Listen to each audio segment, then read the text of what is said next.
ரஜினிகாந்தோட எந்த காலகட்டத்தில் உனக்கு நெருக்கம் பிறந்தது? நெருக்கன்றது வந்து அப்போவே நம்ம தில்லுமுல்லு இதெல்லாம் வரும்போது அவர் கேள்விப்பட்டிருக்காரு, புது டிஸ்ட்ரிபியூட்டர் வந்திருக்காருன்னு. அப்புறம் தேவர் ஃபிலிம்ஸில் தேவர் சார் அந்த பெரியவர் இறந்துட்டார் அப்போது. எனக்கு தெரியாது, அவரோட பழக்கம் இல்லை. அப்போ தண்டபாணி அவரோட பையன் மாப்பிள்ளை அப்போல்லாம் இருந்தாங்க. அவங்க தான் பிஸ்னஸ் பார்த்துக்கிட்டு இருந்தாங்க. அவங்க என்னென்னா அவங்க ஒரு பேட்டர்ன் வந்து அப்போல்லாம் அந்த பீரியடில் வந்து இப்போ ஏவிஎம் பண்ணால் ஏவிஎம்க்கு ஒரு செலக்டடாக ஸ்டாண்டர்டாக டிஸ்ட்ரிபியூட்டர்ஸ் வச்சுருப்பாங்க. தேவர் ஃபிலிம்ஸுக்கு இருப்பாங்க. அப்போ தேவர் ஃபிலிப்ஸுக்கு உமாம்பிகை செட்டியாருன்னு இருந்தார். அப்போ அவங்களுக்கு தான் பண்ணிகிட்டு இருந்தாங்க. அப்போது இந்த ரஜினி சார் வச்சு தாய் வீடு படம் வந்து ஹிந்திலையும் தமிழ்லையும் ப்ரொடியூஸ் பண்ணுறாங்க, ரிஸ்க் எடுத்து பண்ணுறாங்க. அது பண்ணும்போது என்னென்னா அவன் அந்த படத்தை வாங்கணும் சிட்டி என்எஸ்சி என்னும்போது, அப்போல்லாம் சிட்டி என்எஸ்சி தானே. ஆமாம், சிட்டி என்எஸ்சின்றது ஒரு பெரிய 40% 50% ஏரியா. அந்த ஏரியாவை என்ன பண்ணேன்னா அப்போது மார்க்கெட்டில் 8-9 ரூபா தான் அதனுடைய ரஜினி சாருக்கு வேல்யூ. நான் என்ன பண்ணேன், 12 லட்ச ரூபாய்க்கு 12 பிரிண்ட்டு 12 லட்ச ரூபாய்க்கு வாங்கினேன். அது அப்போ 3 லட்ச ரூபா எக்ஸ்ட்ரா மார்க்கெட் ப்ரைஸ். ஆமாம், அது அப்போ தான் நான் புதுசு வந்து வரேன். இப்போ புதுசாக 82 83 அது வந்து ரிலீஸ்ன்னு நினைக்கிறேன், ஏப்ரலுக்கு ரிலீஸு. இது வாங்கின உடனே மார்க்கெட்டில் என்ன ஆச்சுன்னா சோகால்டு டிஸ்ட்ரிபியூட்டர்ஸ் இருப்பாங்கல்ல பெரியவங்கெல்லாம், அவங்க கூப்பிட்டு என்ன பண்ணிட்டாங்க, கேஆர் நீங்கள் வேறு தொழிலேருந்து இது இப்போ தான் டிஸ்ட்ரிபியூஷன் வரீங்க, நாங்கள் இத்தனை வருஷமாக நாங்கள் தொழில் பண்ணிக்கிட்டு இருக்கோம், நீங்கள் இந்த மாதிரி ஏற்றி கொடுத்துட்டீங்க, மார்க்கெட்டுக்கு எடுத்துட்டீங்கன்னா அப்புறம் எல்லா படமும் விலையேறுன்னு சொன்னோன்னு சார் சொன்னேன். நான் புதுசு, நீங்களுக்கெல்லாம் உங்கள் அப்பா இந்த லைனில் இருந்திருக்காரு, அண்ணன் இருந்திருப்பார், இல்லை நீங்கள் ஏதோ ஒரு இது வச்சுக்கிட்டு நீங்கள் பண்ணிகிட்டு இருக்கீங்க. நான் புதுசாக வரும்போது இந்த மளிகை கடை வியாபாரம் மாதிரி தான் சார் இது. முதல் இப்போ இந்த மாதிரி ஒரு படத்தை நான் ஹைப்பு கொடுத்தா தான் இப்போ என்னை யாருன்னு தெரிஞ்சு தானே நீங்கள் கூப்பிட்டீங்க. நாளைக்கு இதே மாதிரி 4 பேர் என்னை கூப்பிடுவாங்க. இனிமேல் நான் என்ன பண்ணுவேன், இந்த நேமை வச்சுக்கிட்டு இந்த ரெப்புடேஷன் வச்சு மற்ற ரேட்டு நான் குறைச்சிடுவேன். நீங்கள் டெஃபினட்டாக பாருங்கள், அடுத்த படம்லாம் எக்ஸீட் ஆகாமல் நான் பார்த்துக்கிறேன், அதுக்கு நான் வந்து அஷூரன்ஸ் தர்றேன் அப்படின்னு சொன்னோன்னே ஓகே பார்ப்போன்னாங்க. அதே மாதிரி ப்ரூவ் பண்ணேன். அதே மாதிரி இந்த மோடியர் குடிச்சாதன் வாங்கும்போது இதே பெரிய காமெடி நடந்தது. அப்போது எல்லோரும் வந்து AVM Saravanan sir, L Suresh, Crescent ஹக்கு எல்லோரும் உட்காந்துருக்கோம். அப்போது இந்த டாக் போயிட்டு இருக்குது. யாரோ ஒரு ஆள் வந்து இந்த 2 லட்ச ரூபா கூட தேராத ஒரு படத்தை 40 லட்ச ரூபா கொடுத்து வாங்கியிருக்கேன், யார் அந்த மடையான்னு தெரியலன்னு நான் சொன்னேன். என்னை வச்சுக்கிட்டு நான் சொன்னேன், சார் அந்த மாதிரி மடையன் கிட்ட ஏன் நீங்கள் எங்கே கோச்சிக்கிறீங்க சார், அந்த மடையன் நான் தான்.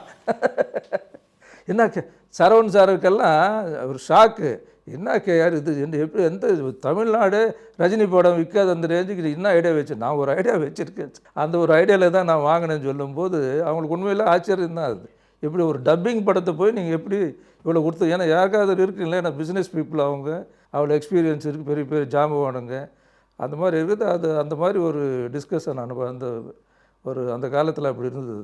விநியோகஸ்தர் நீங்கள் சொல்கிற மாதிரியான தொகையெல்லாம் சம்பாதிக்கக்கூடிய சூழ்நிலை இப்போ சினிமாவில் இருக்கா? இப்போ சம்பாதிக்கலாம், கெட்ட பேர், எல்லாரும் நல்லா இருக்கணும், அதில் நம்ம இருக்கணும்னு நினச்சா பரவாயில்லை. நம்ம மட்டும் நல்லா இருக்கணும், மற்றவங்க நாசமாக போகணுன்னா அது எப்படி நல்ல தொழிலாம் இல்லையா?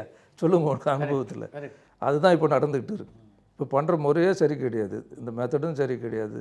எல்லாமே மாற்றணும். ஆளாளுக்கு பேசுகிறாங்களே தவிர எல்லாமே மாற்ற வேண்டியது இருக்குது. அது மாற்றுறது தானாக தான் நடக்கணும், நம்ம போய் ஒன்றும் பண்ண முடியாது. இப்போது இந்த இன்றைக்கி சினிமாவில் பார்த்திங்கன்னா பல பிரச்சனைகளை ஃபேஸ் பண்ணிக்கிட்டு இருக்கு. உங்களுக்கே நல்லா தெரியும், ஓடிடி நிறுவனங்கள்லாம் முன்னாடி கொடுத்த விலையை கொடுக்கறதில்ல, பொதுவாக வாங்கிறதுக்கே முன்வரதில்லை. சேட்டலைட் மார்க்கெட்டு அடியோடு வந்து சரிஞ்சிருக்கு. இதனால் பல கதாநாயகருடைய படங்கள் தேதி அறிவித்து கூட வெளிவர முடியாத சூழ்நிலை எங்கேயும் இருக்குது. அது தெலுங்கு, ஆந்திராவில் இருக்குது. இப்படி இந்தியா பூரா மாறிக்கிட்டு இருக்குது. இதெல்லாம் எப்படி பார்க்குறீங்க? டோட்டலாக இனிமேல் ஏதோ இனிமேல் தான் நல்ல படங்களே வரும்னு நினைக்கிறேன் நான். ஏன்னா இந்த மாதிரி அழிஞ்சால் தான் ஒட்டு மொத்தமாக. அதுக்கப்புறம் க்ரியேட்டிவிட்டின்றது வந்து அதுக்கப்புறம் திரும்ப எப்படி சர்வைவலுக்கு ஏதோ செய்யணுன்னு எண்ணம் வரும்போது டெஃபினட்டாக சேலஞ்சிங்கான படங்கள் வரும். ஏன்னா இல்லைன்னா என்ன, இப்போ பாரு, ஒரு சிம்பிளாக ஒரே ஒரு இது, ஸ்டீஃபனுன்னு ஒரு படம் நெட்ஃப்ளிக்ஸில் ரிலீஸ் ஆகிருக்கு 5ஆம் தேதி. அந்த படத்தை எடுத்தது யாருன்னா கோயம்புத்தூரில் ஒரு அமைச்சூர் பசங்க, யங்ஸ்டர்ஸ் எல்லாமே. அவங்க இருக்கிற ஃபெசிலிட்டிஸில் வந்து அவங்களே வந்து கோயம்புத்தூர் ஆர்டிஸ்ட்டே வச்சாங்க. அப்புறம் ஒரு மைக்கேலுன்னு ஒரு பையன், அப்புறம் ஒரே ஒரு பொண்ணு மட்டும்தான் ஆர்டிஸ்ட்டுன்னு சொல்கிற அளவுக்கு சாதாரண ஆர்டிஸ்ட்டுங்க. மற்ற எல்லாருமே மதர் கிதர் ஃபாதர் எல்லா கேரக்டருமே புதுசு. ரீசெண்டாக நான் பார்த்தேன். அந்த ஜானரே வந்து நம்ம செல்வராகவன் ஸ்டைலில் இருக்குது. அந்த சைக்கோ சீரியல் கில்லர் அந்த இது அவ்வளோ அழகாக வந்து இன்ட்ரெஸ்டிங்காக சீன் டு சீன் வந்து நேரேஷனே வந்து ஸ்க்ரீன் ப்ளே அவ்வளோ அழகாக கொண்டு போய் அந்த படம் இன்றைக்கி நெட்ஃப்ளிக்ஸில் அவங்க எடுத்து என்ன பண்ணிட்டாங்க, அதை டோட்டலாகவே 7th இருக்குது இப்போது லிஸ்ட்டில்.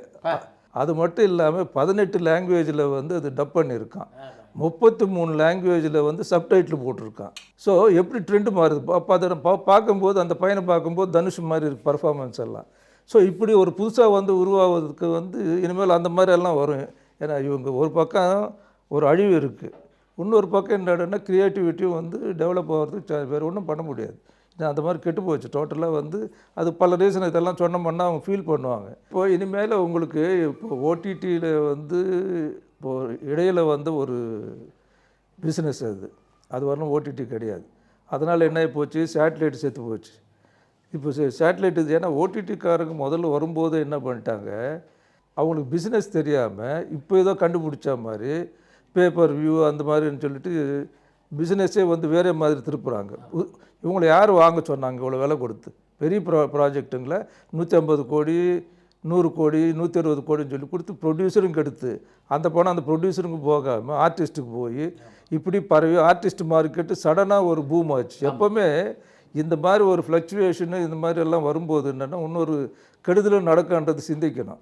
ஸோ இப்போ அவங்க எதோ புத்திசாலித்தனம் கண்டுபிடிச்சிட்ட மாதிரி எல்லாத்தையும் கட் பண்ணணும், இது வாங்கக்கூடாது, அது பண்ணணும், இதெல்லாம் பிகினிங்லேயே பண்ணியிருந்துருக்கலாம். இதெல்லாம் சின்ன எல்லாமே சேர்ந்த மாதிரி இல்லை ஒரு ஷேரிங் பேசிஸ்லையோ ஏதாவது வந்து ஓப்பன் பண்ணும்போதே பண்ணி ஒரு அட்வான்ஸ் கொடுத்து ஒரு எம்ஜி பேசிஸ் இந்த மாதிரி எல்லாம் எப்படி டிஸ்ட்ரிபியூஷன் பண்ணுறோமோ அப்படி பண்ணலை. ஏன்னா ஃபண்ட்ஸ் பயங்கரமாக கொண்டு வந்தாங்க, அது இன்வெஸ்ட் பண்ணது எப்படியாவது செலவு பண்ணணும்னு சொல்லி பண்ணாங்களே தவிர அது கேர்ஃபுல்லாக பண்ணியிருந்தால் இந்த மாதிரி வராது.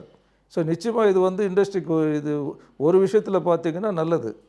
ஆனால் இன்னொரு விஷயத்தில் பார்த்தா இவங்க இந்த மாதிரி ஹைப் பண்ணதுனால இப்போ என்ன நடக்கும், ஃப்யூச்சரில் வந்து ஆர்டிஸ்ட்டும் வந்து நம்மக்கிட்ட வந்து அண்டர்ஸ்டாண்டிங்கில் வருவாங்க. ஏரியா வாங்கிறதோ இல்லை ஏதாவது ஒன்று பண்ணி இல்லை சம்பளத்தை வந்து ரெவென்யூ ஷேரிங்கில் வருவாங்க.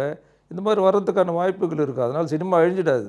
சினிமா நம்பிக்கிட்டு இருக்கிறவன் தான் அழிஞ்சிடுவானே தவிர சினிமா என்றைக்குமே அழியாது. இல்லை இப்போ இருக்கிற ட்ரெண்டில் வந்து ப்ராஃபிட் ஷேரிங்கில் தான் ஃப்யூச்சரில் எல்லா நடிகர்களும் வருவாங்க. அப்படிதான் திருப்பூர் சுப்ரமணியம் கூட பல பேட்டிகளில் நம்ம அப்படி தான் வரும். அதுக்கான வாய்ப்பு இருக்கும்னு நினைக்கிறேன். டெஃபினட்டாக இருக்கும். நண்பர்கள் ஹலோ சார், என்னோட பேர் ராமுரளி, நான் ஹைதராபாத்ல இருந்து பேசுறேன். எனக்கு வந்து உங்களோட பிலிம்ஸ்ல வந்து எனக்கு ஒண்ணு தோணும், என்னன்னா ஸ்கிரிப்ட் ரொம்ப ரொம்ப பலமா இருக்கும். எல்லாம் சிம்பிள் பட்ஜெட்ல காம்பாக்டா முடிச்சிருப்பீங்க அந்த பிலிம்ஸ் எல்லாம், பட் ஸ்கிரிப்ட் ரொம்ப ஸ்ட்ராங்கா இருக்கும். நான் எனக்கு சின்ன வயசுல எல்லாம் பாக்கறச்சே அந்த வசனம் என் பிரசன்னகுமார் அப்படின்னு அவங்க இதுல இருக்கும். எனக்கு வந்து பிரசன்னகுமார் பத்தி ஐ டோன்ட் திங்க் நிறைய பேருக்கு ரொம்ப தெரியும். ஆனா உங்களோட படங்கள் பார்த்தா தெரியும், உங்க படத்துல வசனத்துக்கெல்லாம் ரொம்ப முக்கியத்துவம் இருக்கும். அதுவும் அந்த ரெட்டை ரோஜாலெல்லாம் விசு சார் வர சீன்ல அப்படியே தியேட்டரே அல்லோலப்பட்டிருக்கும். அந்த சீன்ல எல்லாம் என்ன ஆறுதல் பரிசு வாங்க போலாம் அப்படின்ட்டு சொல்ற இதெல்லாம். பிரசன்னகுமார் பத்தி கொஞ்சம் சொல்ல முடியுங்களா? பிரசன்னகுமார் வந்து ஆக்சுவலாக சின்ன பூவே மேலே பேசலேருந்து நாங்கள் பழக்கம். அதுக்கு நான் மெயின் நெகட்டிவ் ஃபைனான்ஸ் மாதிரி பண்ணியிருந்தேன்.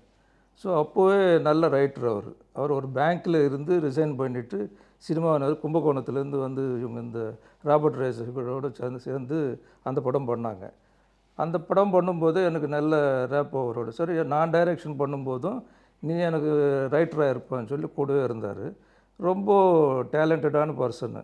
ஆனால் என்னன்னா கொஞ்சம் அவருக்கு அந்த லேசினஸ் வந்து எழுதிட்டு வந்து ரெடி பண்ண மாட்டார். ஸ்பாட்டுக்கே வந்து கூட என்ன பண்ணுவாருன்னு சொல்ல இமீடியட்டாக பண்ணி எங்களுக்கு கடைசி வரலாம் அவர் இருக்கிற வரலாம் எங்களுக்கு நல்ல ஜெல்லாச்சு. அதனால் எங்களுக்கு அந்த சீன்ஸ் எல்லாம் வந்து ரொம்ப பார்த்தீங்கன்னா காமெடி எல்லாத்துலேயும் அந்த சென்ஸ் ஆஃப் ஹியூமர் இருக்கும். விவேக் சாருக்கெல்லாம் ரொம்ப க்ளோஸ் ஃப்ரெண்டு விவேக் வந்து அப்படி அட்டாச்சாக இருப்பாங்க ரெண்டு பேருமே. அதனால் எங்கள் யூனிட்லேயே வந்து ஒரு நல்ல ரைட்டர், அருமையான ரைட்டர். எனக்கு உங்களோட படங்கள்ல இன்னொரு படம் ரொம்ப ரொம்ப பிடிச்சது வந்து எனக்கு ஒரு மகன் பிறப்பான். அதுல வந்து ஆர் சுந்தரராஜனுக்கு ஒரு பிரமாதமான கேரக்டர் கொடுத்திருந்தீங்க. அவர் வந்து ஒரு சீன்ல நான் இப்ப ரீசெண்டா தான் பார்த்தேன், அதனால தான் எனக்கு ஃப்ரெஷ்ஷா ஞாபகம் இருக்கு. வெண்ணிராடி மூர்த்தி அவரை இன்சல்ட் பண்ணுவாரு. யூஸ்வலி அந்த மாதிரி இன்சல்ட் சீன்ல கொஞ்சம் சோகமா தான் முடியும். இதுல வந்து போடா போல்ட் அப்படின்னு சொல்லி முடிச்சுட்டு போவார். அந்த இது லைக் ஒரு ஆக்சுவலி ஒரு சீரியஸ் சீனும் ரொம்ப வந்து ஒரு லைட் ஹார்ட்டட் இதுல ட்ரீட் பண்ணது ரொம்பவே நல்லா இருந்தது. எனக்கு அந்த படம் ரொம்ப பிடிக்கும் சார். எனக்கு ஒரு மகன் பிறப்பான் வந்து இந்த ரெண்டுமே ஒன்றா ஸ்டார்ட் பண்ணோம். அது 96 ரிலீஸ் ஆச்சுன்னு நினைக்கிறேன். எனக்கு ஒரு மகன் விருப்பான். அந்த பர்டிகுலர் இயரில் நான் ஈரமான ரோஜா April 14th release, August 15th வந்து எனக்கு ஒரு மகன் விருப்பான், அலெக்சாண்டர் வந்து தீபாவளி. ஸோ அந்த ஒரு வருஷத்துலேயே 3 படம் பண்ணியிருக்கோம். எனக்கு ஒரு மகன் விருப்பான் என்னென்னா, அப்போ ஸ்ட்ரைக் பீரியட் எங்களுக்கு இண்டஸ்ட்ரியில் வந்து பெரிய ஸ்ட்ரைக் இருந்தது. சடனாக ஸ்ட்ரைக் முடிஞ்ச உடனே படத்தை ஆரம்பித்து முடிக்கிற நாள் வந்து 60 நாளுக்குள்ளேயே படத்தை முடித்து ரிலீஸும் பண்ணிட்டோம். அதுதான் அந்த எவ்வளோ ஷார்ட்டாக பண்ண முடியுமோ பண்ணோம். அந்த ப்ரொடியூசர் வந்து பிரமிட் நட்ராஜன், அவர் வந்து எதிர்பார்க்கவே இல்லை. ஏன்னா நாங்கள் எங்களோட ஃப்ரெண்டாக இருப்பார். ஆனால் டைரெக்ஷன் பண்ணணும்னு நினச்சா கேஆர் பண்ணுவாரா, இவ்வளோ இதுவாக பண்ணுவாரான்னு ஒரு சின்ன பயம் இருந்தது. ஆனால் பண்ண பிறகு தான் அவருக்கு என் மேலே ரொம்ப நம்பிக்கை. சொன்ன இதோட அந்த டேட்டுக்குள்ளே முடித்து அவருக்கும் ஒரு லாபமான பிஸ்னஸ், படமும் அருமையாக வந்தது. அந்த படம் நல்லா போச்சு. ரொம்ப enjoy. Thank you sir. Okay, thank you. Sir, Tenkasi மாவட்டம் சங்கரன் கோவிலிருந்து பேசுகிறேன் சார். சொல்லுங்கள். சார், கேஆர் சார் அந்த ஈரமான ரோஜாவேங்கிற படம் வந்தது. அதெல்லாம் வந்து நாங்க 90s அந்த டைம்ல பார்த்தோம். என்னன்னா, அந்த வசந்த கால பறவைன்னு ஒரு படம் வந்தது பாத்தீங்களா? பவித்ரன், அதாவது சங்கருக்கு முந்தைய பிரம்மாண்ட இயக்குனர். ஆமா. கிட்டத்தட்ட அதுக்கு ஈக்குவலான படம் சார் இது ஈரமான Rojave. Action plus love plus comedy songs எதுவுமே குறை கிடையாது சார். அவ்வளவு அட்டகாசமா இருக்கும். இன்னைக்கு எனக்கு நானு ஒரு லவ், ஆக்ஷன், காமெடி, சாங்ஸ் எல்லாமே கலந்த ஒரு படம் சொல்லுங்க அப்படின்னா ஃபர்ஸ்ட் ஈரமான ரோஜாவே தான் சார். வேற எதுவுமே கிடையாது. ஆப்ஷன் வேற எதுவுமே கிடையாது. அதுக்கு முக்கியமான காரணம் இளையராஜா சார். இளையராஜா சாருடைய பாட்டுங்க 7 பாட்டுமே வந்து பிரமாதமாக இருக்கும். ஆனால் அந்த 7 பாட்டுமே வந்து அவர் கிட்டத்தட்ட அரை மணி நேரத்தில் கம்போஸ் பண்ணி கொடுத்துட்டார் ஆக்சுவலாக. ஏன்னா நான் அப்போது ஒரு டிஸ்ட்ரிபியூட்டராக தான் இளையராஜா சாருக்கு அறிமுகம். அவரே நம்பலை இது ஒரு நல்ல படமாக வரும்னு சொல்லி. அது எப்போ எனக்கு தெரியும்னு சொன்னால், அந்த படத்தை எடுத்து டபுள் பாசிட்டிவ், அதாவது ரீரெக்கார்டிங் பண்ணுறதுக்கு முன்னாடி டபுள் பாசிட்டிவ் போட்டு காமிப்போம் மியூசிக் டைரக்டருக்கு. இளையராஜா சார் பார்த்துட்டு என்ன சொன்னார், அவரே ஆச்சரியப்பட்டு வான்னு சொல்லி அவர் கார்லேயே வீட்டுக்கு கூப்பிட்டு போனார். நீ உண்மையிலே நீ இந்த அளவுக்கு நல்லா பண்ணுவேன்னு எனக்கு தெரியாது, நீ ஏதோ பஞ்சு சார் வந்து ரெக்கமெண்ட் பண்ணார் உன்னை, சரி நீ ஃபைனான்ஷியலாகவும் டிஸ்ட்ரிபியூட்டராக இருக்கேன்னு சொல்கிறதுல நானும் இல்லைன்னு சொல்லாமல் படம் வந்து சரின்னு சொல்லிட்டேன். ஆனால் இந்த அளவுக்கு நல்லா பண்ணுவேன்னு தெரிஞ்சிருந்தா இன்னும் நல்ல சாங்கும் போட்டு கொடுத்துருப்பேன், இது நீ ஹிந்திலையும் பண்ணு அப்படின்னு சொல்லி பாராட்டினது வந்து எனக்கு ஒரு பெரிய பாராட்டாக இருந்தது. அது மாதிரி இது சக்ஸஸுக்கு வந்து மெயின் கிரெடிட் வந்து இளையராஜா சாருக்கு தான் போகணும். அந்த பாட்டுங்க அது கரெக்டான அந்த பிளேஸ்மெண்ட்டில் யூஸ் பண்ண, யாரும் எழுந்து போகாத அளவுக்கு இன்றைக்கும் அந்த பாட்டுங்க எல்லாமே கேட்டாலும் நல்லாயிருக்கும், பார்த்தாலும் நல்லாயிருக்கும். நன்றி, சந்திப்போம்.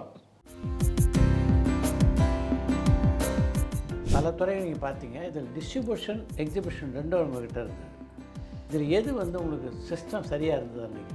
சரி, டிஸ்ட்ரிபியூஷன் ஒரு பேட்டர்னு, எக்ஸிபிஷன் என்ன ஆகி போச்சுன்னா, அப்போ இருந்தப்போ ஒரு ஃப்ரீடம் இருந்தது, எல்லாருக்கும் ஒரு ஃப்ரீடம். இப்போ என்ன ஆகி போச்சுன்னு சொன்னால், உங்களுக்கு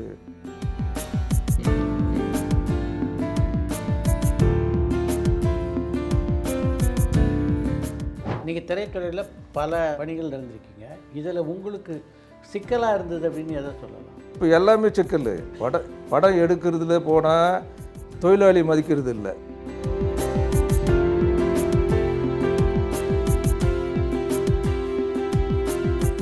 இப்போ ரஜினி சார் இன்னைக்கு இது வரலும் ஜெயிக்கிறாருன்னா என்ன ரீசனு? அந்த காலத்துலேருந்து நானும் பார்க்குறேன். அவர் முதல்ல வந்து அவர் விற்கிற இதில் இருந்து